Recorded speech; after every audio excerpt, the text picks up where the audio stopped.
Movie की शुरुआत में हम देखते हैं कि कुछ लोग एक ट्रक में चढ़ रहे हैं। वट भागती हुई आती है और हेनरा उसे हाथ देकर ऊपर खींच लेता है। यहाँ पता चलता है कि ये दोनों इंगेज्ड हैं, मंगेतर हैं। फिर हमारी मुलाकात ड्वी, फ्रैंकी, नैनिंग, एंडा और फोडल से होती है। ये सब एक ही गांव के हैं और एक शुगर मिल में सीजनल वर्कर्स के तौर पर काम करने जा रहे हैं। वहां पहुंचते ही वर्कर्स को मिल में रहने के लिए उनके लॉजेस अलॉट किए जाते हैं। सब लाइन में लगकर अपने अपने रूम्स की तरफ निकल पड़ते हैं। एंडा, नैनिंग और वटी को एक ही रूम मिलता है, जहां उनके साथ रेनी नाम की एक और लड़की रहने वाली है। वटी रेनी को बताती है कि हम तीनों एक ही गांव से आए हैं। तभी स्टीम विसल बजती है। एंडा खिड़की पर जाकर देखती है तो रेनी समझाती है कि ये अलार्म सोने के टाइम का इशारा है, जैसा कि पहले बताया गया था। अचानक वटी एंडा को बोलती है कि पहले खाना खा लेते हैं। दूसरी तरफ फोडल अपने कमरे में जाता है और अलमारी से अपने नमाज के कपड़े निकालता है। कपड़े बदलते वक्त उसे किसी की हंसने की आवाज़ आती है। वो इधर उधर देखता है पर इग्नोर कर देता है, लेकिन जैसे ही वो प्रेयर के लिए रेडी होता है उसे एक औरत दिखाई देती है जो अगले ही पल गायब हो जाती है, जिससे वो बुरी तरह डर जाता है। बाद में एंडा किचन में पानी लेने जाती है, तभी उसे छत से कुछ अजीब सी आवाज़ें आने लगती हैं। वो ऊपर देखती है तो छत का एक हिस्सा टूटा हुआ होता है, पर आवाज़ें आना बंद नहीं होती। अचानक कोई किचन के बाहर से गुजरता है। उसे लगता है कि उसकी कोई रूममेट होगी, तो वो उसके पीछे पीछे चल पड़ती है। उसे मेन डोर पर चाबियां लटकती दिखती हैं, जैसे अभी अभी कोई बाहर निकला हो। वो बाहर निकलती है और उसे कोई जाता हुआ दिखता है। उसे लगता है शायद उसकी रूममेट है। वो उस फिगर का पीछा करते करते काफी आगे निकल जाती है और फाइनली एक पुरानी फैक्ट्री में घुस जाती है। अंदर उसे कुछ आदमियों की आवाजें आती हैं। जैसे ही वो आवाज की तरफ मुड़ती है, उसके पीछे एक डरावना सा साया यानी एंटिटी आ जाता है। एंडा आवाजों का पीछा करते हुए एक दरवाजे तक पहुंचती है। वो उसे खोलने की कोशिश करती है, पर वहां दीवार में एक सुराख यानी होल मिलता है। वो अंदर झांक कर देखती है तो वहां लोग एक बड़ा ग्रुप बनाकर कोई काला जादू यानी रिचुअल कर रहे होते हैं। अचानक वो सब रुककर उसकी तरफ देखने लगते हैं। वो घबराकर गिर जाती है। जैसे ही वो भागने की कोशिश करती है, एक बड़ा सा डीमन उसके पीछे आ जाता है और सीन कट हो जाता है। अगले दिन सब काम के लिए निकलते हैं। बाद में मार्नी, जो सीजनल वर्कर्स की इंचार्ज है, उन्हें मिस्टर सैलमन से मिलवाती है और फिर सिक्योरिटी गार्ड्स रानो और कार्नो से। फिर वो कर्फ्यू के रूल समझाती है। शाम होने के बाद जब स्लिट ड्रम बजे तो समझ लो येलो आवर्स शुरू हो गए हैं। इस टाइम सब वर्कर्स को अपने लॉजेस के आसपास ही रहना है। रात के 9 बजे जब स्टीम विसल बजेगी तो रेड आवर्स शुरू होंगे। इस टाइम लॉज से बाहर निकलना सख्त मना है। ये सुनकर एंडा थोड़ा घबरा जाती है, यानी अनईजी फील करती है। मारने बताती है कि मिलिंग 3 दिन बाद शुरू होगा। अब फोरमैन वर्कर्स को ग्रुप्स में बांटकर उनका काम समझाएंगे। फिर वो एंडा को बुलाती है, जो डरते हुए आती है। मारने उसे अपने ऑफिस चलने को कहती है और बताती है कि एंडा उसके साथ वहीं काम करेगी। फिर हम देखते हैं सब अपना अपना काम कर रहे हैं। इसी बीच एंडा को जमीन पर गिरा हुआ एक चिड़िया का बच्चा दिखता है। वो उसे उठाकर वापस घोंसले में रख देती है। तभी जीना नाम की एक औरत उसे बोलती है, नेकी का बदला अच्छा ही मिलेगा, और वहां से चली जाती है। बाद में ड्वे अपने ग्रुप को बता रहा होता है कि इस फैक्ट्री में एक बार आग लग गई थी। फेल पूछता है, तुझे किसने बताया? ड्वे बोलता है, फ्रैंकी ने। उधर फ्रैंकी भी अपने ग्रुप को यही कहानी सुना रहा है। वो कहता है ये 7 साल पहले हुआ था, जब वेयरहाउस में आग लग गई थी और अंदर फंसे सारे लोग मर गए थे। वो लोग भी सीजनल वर्कर्स ही थे। ये हादसा इसीलिए हुआ क्योंकि वो लोग रात में फुल नशे में बाहर घूम रहे थे। अचानक वेयरहाउस लॉक हो गया और फिर एक जबरदस्त धमाका हुआ। अंदर सबने भागने की पूरी कोशिश की पर निकल नहीं पाए। आग बहुत तेजी से फैली और वो मदद के लिए चिल्लाते चिल्लाते जिंदा जल गए। इस हादसे के बाद ही येलो और रेड आवर वाले रूल्स लगाए गए, क्योंकि अफवाहें हैं कि रात को उन मरने वालों की रूहें आज भी फैक्ट्री में घूमती हैं।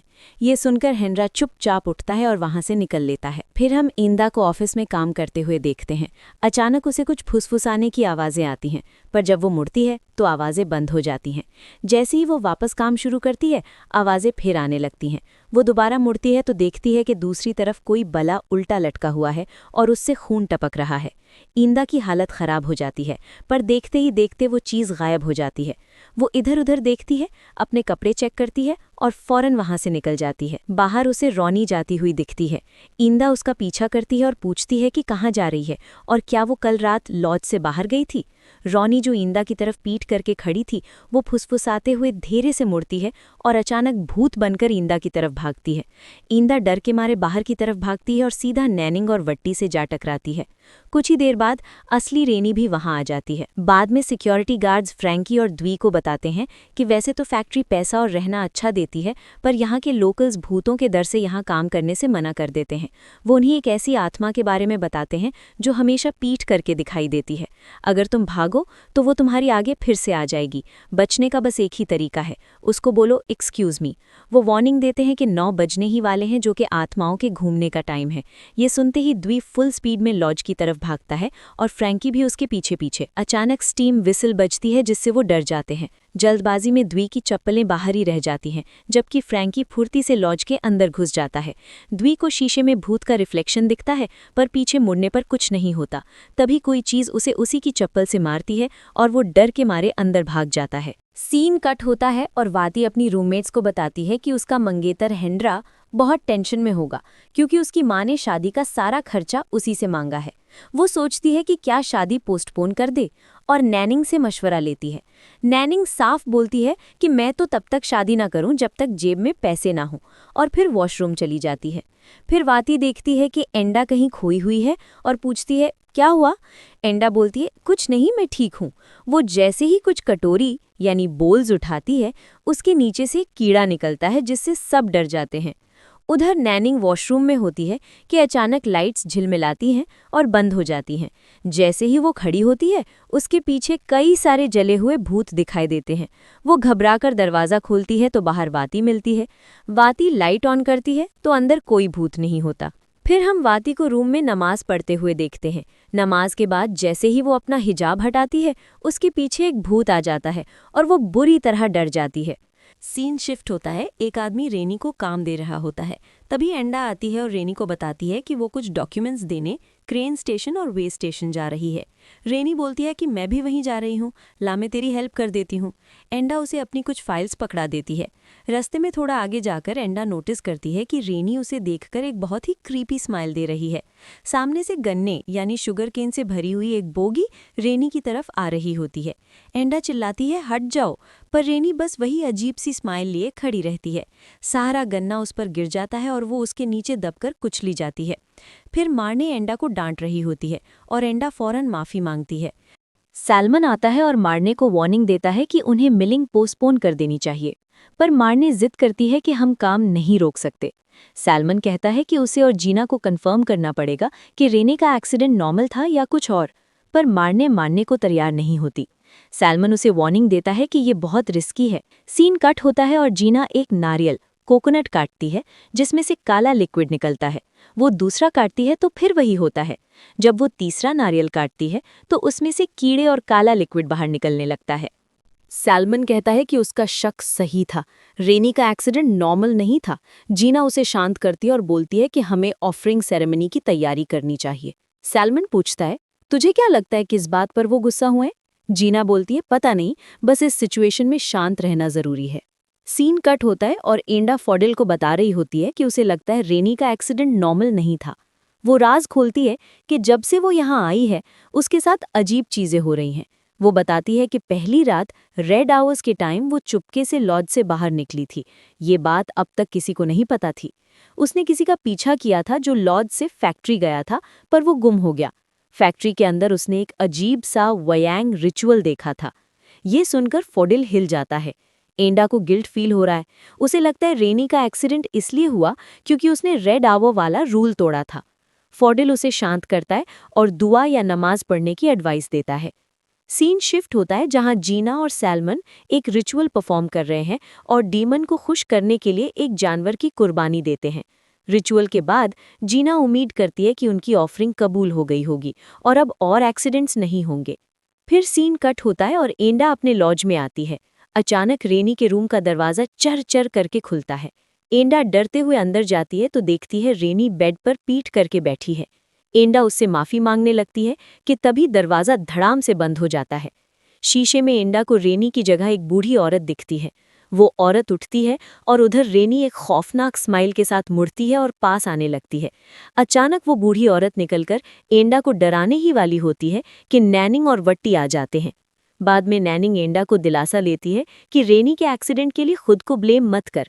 वो कहती है कि रेनी ठीक है और उसे वापस घर भेज दिया गया है। फिर नैनिंग देखती है कि 9 बजने वाले हैं। वो वट्टी को बोलती है कि तू आज हेंड्रा का खाना देना भूल गई। वो ऑफर करती है कि मैं दे आती हूँ। लड़कों के लॉज पर वो हेंड्रा को टिफिन पकड़ाती है और फॉडेल वार्निंग देता है कि रेड आवर शुरू होने वाला है। वापस आते हुए उसे लगता है कोई उसका पीछा कर रहा है। वो रुक कर मुड़ती है पर कोई नहीं होता। अचानक स्टीम विसिल बजती है और वो जान बचाकर वापस लॉज की तरफ भागती है और बाहर हमें बहुत सारे जले हुए भूत दिखाई देते हैं। अगले दिन जीना और सैलमन ये देखकर शॉक हो जाते हैं कि स्पिरिट्स ने उनकी ऑफरिंग एक्सेप्ट नहीं की। जीना बोलती है कि हमें एक और रिचुअल करना पड़ेगा। फिर वो रिचुअल करते हुए दिखते हैं और इस बार गाय के कटे हुए सरों के साथ। रात को गार्ड्स पेट्रोल कर रहे होते हैं कि उन्हें कुएं से अजीब आवाजें आती हैं। वो देखते हैं कोई रस्सी खींच रहा है। जैसे ही बाल्टी ऊपर आती है वो डर के मारे भाग जाते हैं। उधर फादिल अपने रूम में शीशे में खुद को देख रहा होता है। जब वो हटता है तो रिफ्लेक्शन में एक औरत का भूत दिखता है। बाद में जब वो सो रहा होता है उस पर खून टपकता है। आंखें खुल जाती हैं पर बॉडी फ्रीज हो जाती है। वो देखता है कि सामने एक बिना सर वाली औरत खड़ी है और उसका कटा हुआ सर बगल में पड़ा हंस रहा है। सुबह फादिल काम के लिए लेट हो रहा होता है और भाग रहा होता है, पर तभी वो देखता है कुछ लोग कुएं की तरफ जा रहे हैं और काफी टेंस लग रहे हैं। क्यूरियोसिटी में वो उनके पीछे जाता है। जीना, सैलमन और मारने कुएं में झांकते हैं और शॉक रह जाते हैं। जीना मारने को वार्निंग देती है कि मिलिंग पोस्टपोन कर दो, पर मारने बिना कुछ बोले चली जाती है। सबके जाने के बाद फादिल कुएं के पास जाता है और अंदर एक आदमी की लाश देखकर डर जाता है। तभी सैलमन पीछे से आता है और पूछता है क्या ये आदमी तेरे गांव का है? फादिल ना बोलता है। फादिल घबरा के पूछता है ये कैसे हुआ? सैलमन उल्टा पूछता है कि क्या तू पहली बार सीजनल वर्कर बन के आया है? फादिल हाँ बोलता है। सैलमन कहता है तू आम बंदा नहीं है, बता तूने यहाँ क्या महसूस किया? सीन शिफ्ट होता है। जीना एंडा का हाथ पकड़े होती है। वो एंडा की छोटी उंगली दबाती है और पूछती है पहली रात तूने क्या देखा था? एंडा बताती है उसने वायांग शो देखा था। सैलमन पूछता है तू वहाँ क्यों गई थी? एंडा बोलती है मैंने किसी को लॉज से निकलते देखा था, मुझे लगा मेरा दोस्त है तो पीछे गई, पर वो गुम हो गया और फिर मैंने वो शो देखा। जीना हाथ छोड़ती है। फादिल सोचता है शायद वो रेनी थी जिसका पीछे एंडा ने किया था। जीना क्लियर करती है कि वो रेनी नहीं थी, रेनी बस स्पिरिट्स के गुस्से का शिकार बनी। जीना एंडा को तसल्ली देती है कि वर्कर्स को नुकसान इसलिए नहीं हो रहा क्योंकि तूने वो शो देखा था। सैलमन बोलता है कोई और बड़ी गलती हुई है जो हमें नहीं पता। फिर वो फादिल से उसके सपने के बारे में पूछता है। जीना बताती है कि फादिल जैसे एबिलिटीज वालों को सपने में क्लूज मिलते हैं। फादिल बताता है उसने 2 लोगों को चुपके से वेस्ट वेयरहाउस में घुसते देखा था। जीना एंडा से पूछती है क्या वो शो वेस्ट वेयरहाउस में था? एंडा बोलती है नहीं, वो मेन बिल्डिंग के बगल वाले में था। जीना समझ जाती है कि कोई और 2 लोग वेस्ट वेयरहाउस में घुसे थे और शायद उन्होंने ही वो बड़ी गलती की है। मारने पूछती है क्या तुझे पक्का लगता है इसका ताल्लुक फॉरबिडन वेयरहाउस से है? फादिल पूछता है फॉरबिडन वेयरहाउस? जीना बताती है कि वेस्ट वेयरहाउस वही जगह है जहां बड़ी आग लगी थी और वहां जाना सख्त मना है। रात को हम देखते हैं जीना और सैलमन रिचुअल करते हैं। जीना एक कोड़ा सैलमन के गले में डालती है और पूरी ताकत से खींचती है। थोड़ी देर बाद सैलमन बेहोश हो जाता है। अचानक उसकी आंखें खुलती हैं जो अब लाल हो चुकी हैं। वो बोलता है इंसान और जिन इस जमीन पर साथ रहते हैं। हमने वादा किया था कि सुकून से रहेंगे। जिसने वादा तोड़ा वो मरेगा। वो नाचने लगता है और फिर नंगे पैर टूटे हुए कांच के टुकड़ों पर चढ़ जाता है और उन्हें अपने पैरों से कुचलता है। बिना दर्द दिखाए वो कांच चबाने लगता है। गिना जमीन पर कोड़ा मारती है और सैलमन रेंगता हुआ उसके पास आता है। फिर एक जंगली जानवर की तरह फुल स्पीड में वेयरहाउस की तरफ भागता है। सब उसके पीछे भागते हैं और दरवाज़ा खोलते हैं। जब गिना अंदर जाती है तो उसे कोने में एक बड़ी सफ़ेद मूर्ति आइडल दिखती है जिसके सामने सैलमन घुटनों पर बैठा है। गिना अपनी पावर्स यूज़ करके सैलमन को नॉर्मल कर देती है। फिर हम देखते हैं वो मूर्ति गायब हो जाती है। गिना सबको समझाती है कि अंग्रेज़ों के ज़माने में यहाँ बहुत हादसे हुए थे। आखिर में महारातू यानी जिन्नात की रानी के साथ एक समझौता यानी पैक्ट हुआ था कि हम एक दूसरे को शांति से रहने देंगे। तब से ये वेयरहाउस पवित्र बन गया। पर 7 साल पहले कुछ वर्कर्स ने बेवकूफ़ी की जिससे स्पिरिट्स गुस्सा हो गई और वो बड़ी आग लग गई। उसके बाद से ये वेयरहाउस पूरी तरह सील कर दिया गया। गिना कहती है उसने सोचा नहीं था कोई बैरियर तोड़कर अंदर जाएगा। सैलमन ऐड करता है कि बैरियर ही नहीं टूटा बल्कि महारातू का सामान भी चोरी हुआ है। वो सोने के जेवर जो आम लोगों को नहीं दिखते, किसी ने उन्हें देख लिया और चुरा लिया। गिना वार्निंग देती है, हम बहुत बड़े खतरे में हैं। अचानक मारने की नाक से खून बहने लगता है, फिर आंखों से। थोड़ी देर बाद वो खून की उल्टी करती है। गिना अपनी पावर से उसे संभालती है और मारने बेहोश हो जाती है।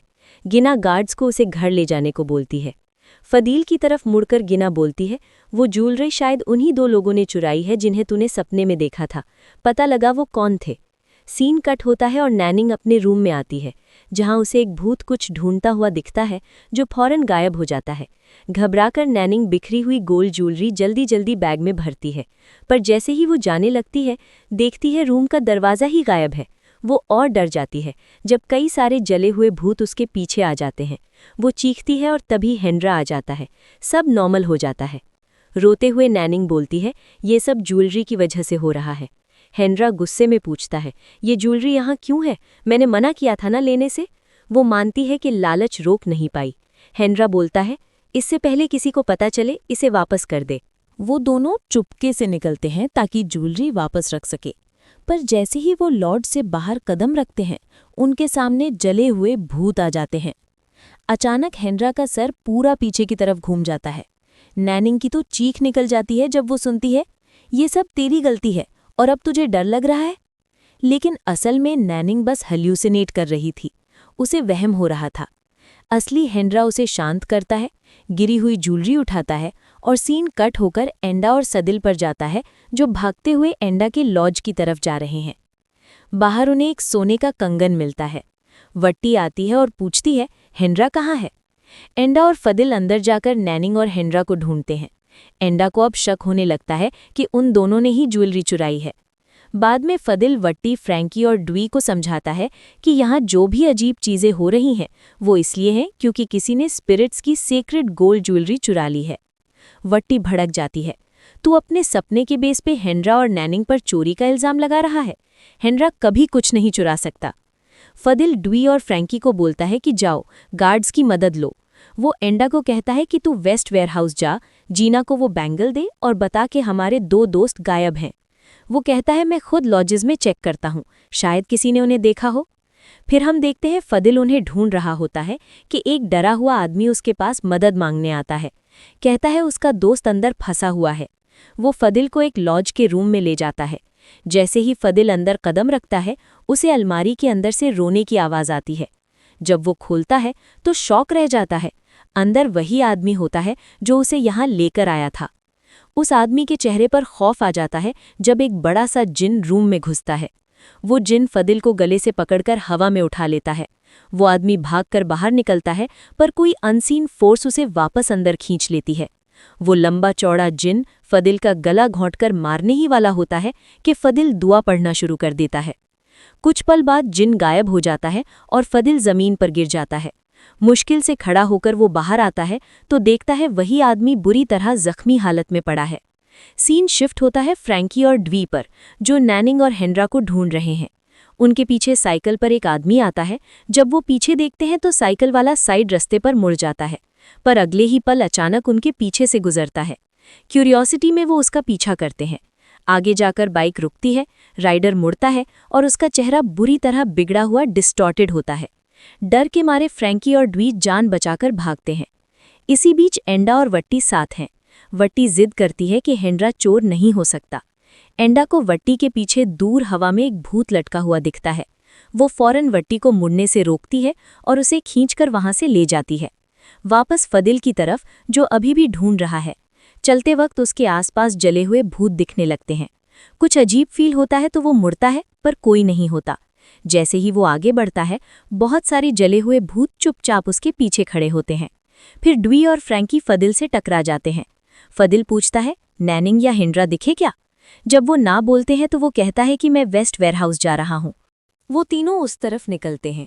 बस तभी स्टीम विसल बजती है और हमें नैनिंग और हेनरा दिखते हैं।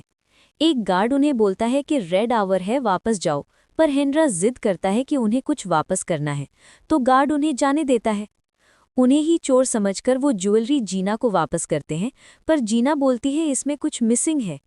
उसी वक्त एंडा वो कंगन लेकर पहुंच जाती है और वट्टी हेनरा से पूछती है, क्या तूने वो सोना चुराया था? जीना और सैलमन उन पर जोर डालते हैं कि सच बताओ, तुमने ऐसा क्या किया कि तुम्हें महारतू का सामान दिख गया। नैनिंग राज खोलती है कि पहली रात वो चुपके से फैक्ट्री आए थे। फ्लैशबैक में दिखता है कि वो वेयरहाउस में घुस गए और वहां इंटीमेट हो गए, बिना ये जाने कि कई सारे जले हुए भूत उन्हें चुपचाप देख रहे थे। बाद में नैनिंग ने हेनरा के मना करने के बावजूद एक सुपरनैचुरल बैरियर तोड़ दिया और वो गोल्ड ज्वेलरी का बॉक्स ढूंढकर उठा लिया। प्रेजेंट में वापस आते हैं। वट्टी हेंद्रा पर चीखती है कि तूने मुझे धोखा दिया और फिर अपना सारा गुस्सा नैनिंग पर निकालती है। जीना उन्हें बताती है कि तुमने इस जगह पर गुनाह किया, इसीलिए तुम महारातू का सोना देख पाए। फदील ऐड करता है कि जिना शैतान का फेवरेट गुनाह है क्योंकि ये बाकी गुनाहों के दरवाजे खोल देता है। एंडा कहती है कि मुझे लगा सब बुरा मेरी वजह से हो रहा है, पर असल में ये इन दोनों की वजह से है। नैनिंग वट्टी से माफ़ी मांगती है, पर वट्टी गुस्से में रोती हुई वहां से भाग जाती है। वो तब तक भागती है जब तक जमीन पर गिर नहीं जाती और फूट फूट कर रोने लगती है। अचानक सब कुछ शांत हो जाता है और वट्टी हवा में उड़ने लगती है। वो और ऊपर उठती है और फिर ऊपर देखकर पागलों की तरह हंसती है। उसकी आवाज़ सुनकर सब बाहर भागते हैं। अब वट्टी बिल्डिंग के टॉप पर दिखाई देती है। महारातू की स्पिरिट ने उसे पुजेस कर लिया है। वो कोई अजीब सी जुबान बोल रही है और फिर से डरावना हंसती है।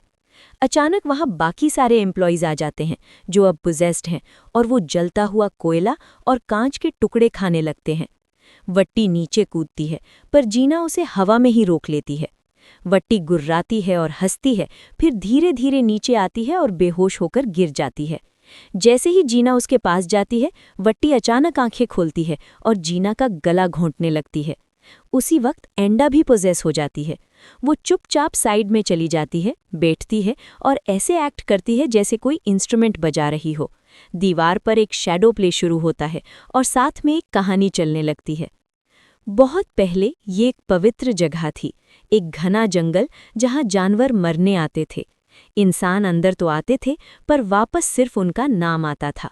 फिर लालची इंसान वहां आए, उन्होंने वो खूबसूरत और घने दरख्त काट दिए, जिससे बड़ी मुसीबत खड़ी हो गई। आवाज आती है, अपने बुजुर्गों को इल्जाम मत दो कि वो इंसानी खून मांग रहे हैं। एंडा को पास दिखाई देता है, जहां एक जिंदा दुल्हा दुल्हन को जमीन में गाड़कर बलि दी जा रही है। अचानक प्रेजेंट में एंडा और वाडी बेहोश होकर गिर जाते हैं और सारे एम्प्लॉयज नॉर्मल हो जाते हैं। बाद में सैलमन जीना को बताता है कि स्पिरिट्स ने हाल ही में हुए इंसिडेंट का फ़ायदा उठाया है और अब वो एक और इंसानी बलि मांग रहे हैं। जीना मान जाती है कि हमें उनकी बात माननी पड़ेगी, वरना सब मारे जाएंगे। वो कहती है नैनिंग और हेंड्रा की बलि देनी होगी। सैलमन समझाता है कि यही वो दुल्हा दुल्हन है जिन्हें स्पिरिट्स ने चुना है। नैनिंग रो रो कर माफ़ी मांगती है और भीख मांगती है कि उसे मत मारो। जीना गार्ड्स को ऑर्डर देती है कि नैनिंग और हेंड्रा को मरने के घर ले जाओ और उन्हें गन्ने की रस्म, शुगरकेन रिचुअल के लिए दुल्हा दुल्हन की तरह तैयार करो। एंडा जीना से मिन्नतें करती है, पर जीना याद दिलाती है, तूने खुद वो पुरानी रस्म देखी थी ना, इन्हें दुल्हा दुल्हन बनना ही पड़ेगा। फडील भी रोकने की कोशिश करता है, पर जीना नहीं सुनती। वो बताती है कि जब से ये फैक्ट्री बनी है, हर मिलिंग सीजन से पहले ये रस्म होती आई है। नैनिंग और हेंड्रा को जबरदस्ती ले जाया जाता है। सीन कट होता है, मरने उन्हें तैयार कर रही है। जीना बताती है कि इस रस्म में एक कपल को खेतों में घुमाया जाता है ताकि इस जमीन के असली मालिकों, स्पिरिट्स की रानी को खुश किया जा सके। वो कहती है हमने इंसानों की जगह जानवरों की बलि देना शुरू किया था, जो स्पिरिट्स ने मान लिया था, लेकिन नैनिंग और हेंड्रा की गलती की वजह से अब वो फिर से इंसान मांग रहे हैं। रस्म शुरू होती है, जीना पुजेस हो जाती है। वो पागलों की तरह हंसती है, जलते हुए कोयलों पर नंगे पैर नाचती है। सैलमन चिल्लाता है, ये हमारा नजराना है। जीना एक घोड़े का गला काट देती है और उसका खून अपने चेहरे पर मल लेती है। उधर नैनिंग और हेंड्रा को एक डोली में बलि वाली जगह लाया जाता है। जीना ऐलान करती है, ये वो दो इंसान हैं जिन्होंने सबसे बड़ा पाप किया, हमें माफ़ कर दो महारातू, हमारा नजराना कबूल करो। और फिर नैनिंग और हेंड्रा को एक गड्ढे में फेंक दिया जाता है। सीन फ्लैशबैक में जाता है और असली सच सामने आता है। सैलमन ने असल में नैनिंग और हेंड्रा के हाथ पर कट लगाकर उनका खून लिया था। उसने और जीना ने उनके पुतले बनाए, उन पर खून लगाया, नाम लिखा और डॉल्स पर चिपका दिया। उन्होंने असली नैनिंग और हेंड्रा के आसपास नमक का घेरा बनाया और बोला कि जब तक रिचुअल खत्म न हो, इस सर्कल से बाहर मत निकलना। प्रेजेंट में वापस आते हैं तो पता चलता है कि उस गड्ढे में असली कपल नहीं बल्कि वो पुतले थे। सैलमन इशारा करता है कि जाओ, उन्हें ले आओ। फदील, एंदा और द्वी भागकर वापस मारने के घर जाते हैं। फ्रैंकी पूछता है, क्या रस्म पूरी हो गई? मारने बोलती है, पहली बार हम ऐसा कुछ ट्राई कर रहे हैं। अचानक एक इनविजिबल स्पिरिट घर में घुसती है, नैनिंग और हेंद्रा की तरफ बढ़ती है और वो नमक का घेरा तोड़ देती है। कपल बुरी तरह डर जाता है और उनके रूम का दरवाज़ा जोर से बंद हो जाता है। सब खोलने की कोशिश करते हैं, तभी फदील और बाकी वहां पहुंचते हैं। दरवाज़ा अचानक खुलता है पर अंदर सिर्फ वो पुतले पड़े होते हैं। असली लोग गायब हो चुके हैं। सब भागकर वापस सैक्रिफाइस साइट जाते हैं और चिल्लाते हैं कि रुको, रिचुअल रोको।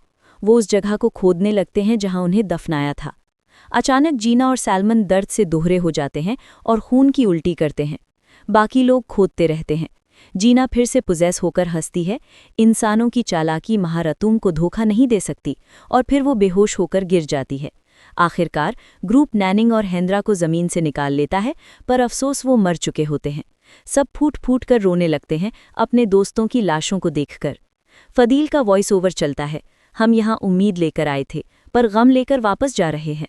हमने अपने 2 बेहतरीन दोस्त खो दिए। आखिर में मैं कुछ नहीं कर सका सिवाय इससे एक सबक लेने के। जो जैसा बोएगा वैसा काटेगा।